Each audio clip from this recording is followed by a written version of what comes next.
कदम कदम पर हिंसा के निशान मौजूद हैं। सैकड़ों जिंदगियां खाक हो गईं। हिंसा की आग में आशियाने स्वाहा हो गए। मणिपुर में हिंसा की सिर्फ यादें बची हैं, डर बचा है और बचे हैं आंसू।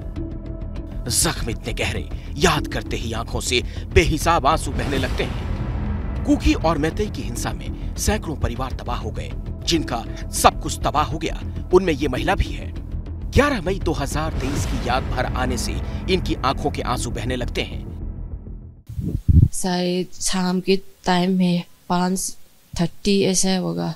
हम लोग घर से निकलने की कोशिश करा था, तो रोड में जो कुकी लोग रेले से आया था, तो हम लोग का घर जल गया। ऐसे ही पीछे मुड़ के देखा तो पूरा घर, दुकान वगैरह सब जला दिया उन लोगों ने। फोन आया मेरे फोन में, क्या तुम्हारा हस्बैंड किडनैप हुआ ऐसे बोल के ना, मैं तो पूरा कुछ भी मदद नहीं किया उन।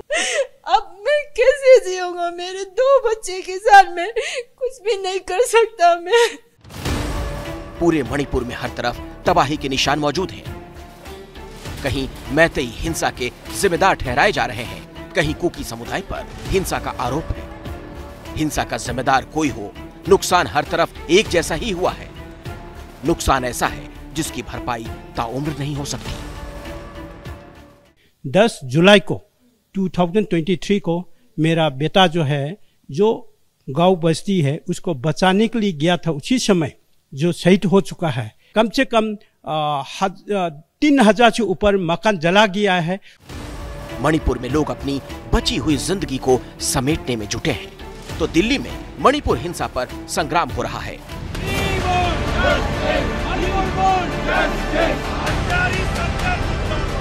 संसद में मॉनसून सत्र के तीसरे दिन मणिपुर मुद्दे को लेकर जमकर हंगामा हुआ। विपक्षी पार्टियों के गठबंधन ने मणिपुर हिंसा पर संसद के दोनों सदनों में प्रधानमंत्री मोदी के बयान को लेकर प्रदर्शन किया। पिछले 80 दिन से मणिपुर जल रहा है, लेकिन भारतीय जनता पार्टी के नेताओं ने चुप्पी साधी है। और मैं ये डिमांड करता हूं कि भारत के संविधान का अनुच्छेद 356 आर्टिकल 356 को प्रयोग में लाया जाए और मणिपुर में राष्ट्रपति शासन लगाया जाए। हम तैयार हैं, हमारी सरकार तैयार है। हम मणिपुर के बारे में, हम राजस्थान के बारे में, वेस्ट बंगाल के बारे में, जहां पर भी हमारे महिलाओं पर अत्याचार हो रहा है, हुआ है, उसके बारे में हम एकदम स्पष्ट रूप से तैयार हैं इसका डिबेट करने के लिए। मणिपुर पर संसद में हंगामा हो रहा है। हंगामे के कारण दोनों सदनों को 25 जुलाई सुबह 11 बजे तक के लिए स्थगित कर दिया गया। लेकिन कार्यवाही स्थगित होने से पहले सदन में जोरदार हंगामा हुआ। राज्यसभा में आम आदमी पार्टी के सांसद संजय सिंह को पूरे मॉनसून सत्र के लिए सदन से सस्पेंड कर दिया गया।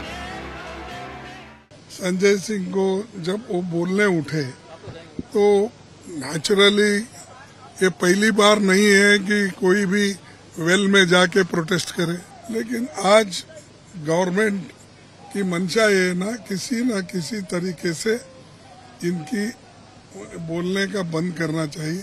बार बार हम सब लोग चेयरमैन साहब का ध्यान आकर्षित कर रहे थे मणिपुर के बारे में।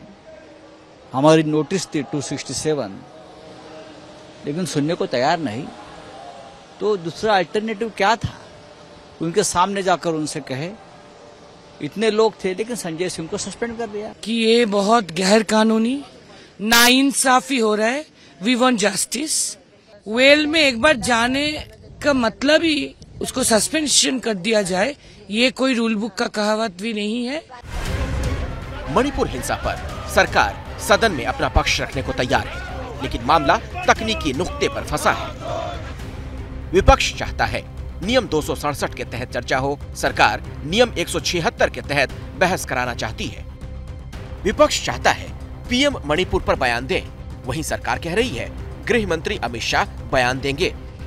विपक्ष चाहता है संसद में बहस के लिए समय सीमा तय न हो, वहीं सरकार सदन में 150 मिनट बहस के लिए तैयार है। विपक्ष बहस के बाद वोटिंग कराने की मांग कर रहा है, वहीं सरकार बहस के बाद वोटिंग को तैयार नहीं।